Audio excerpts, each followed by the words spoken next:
Темелна реконструкција започна на спортската сала во основното училиште Страшо Пинџур во Карбинци. Салата досега не беше во најдобра форма, а реконструкцијата беше неминовна, објасни градоначалникот Виктор Паунов. Имено се работи за обнова на подот, кој што после извесен период или подолг период, долги години, ќе добие една модернизација, односно ќе го направиме според критериумите за еден ваков училишен објект. Во рамките на овој проект ќе биде опфатен и плафонот на самата спортска сала со целосна реконструкција на истото и одредени други содржини кои што е предвиден во самиот проект. Финансиската поддршка за реализација доаѓа од Министерството за образование, а за училиштето значи многу.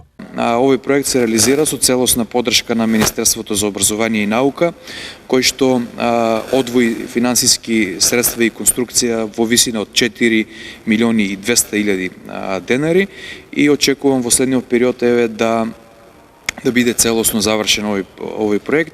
За училиштето ќе значи подобрени услови за изведување на наставата по физичко образование во едни современи и модерни услови кои што доликуваат на денешното време.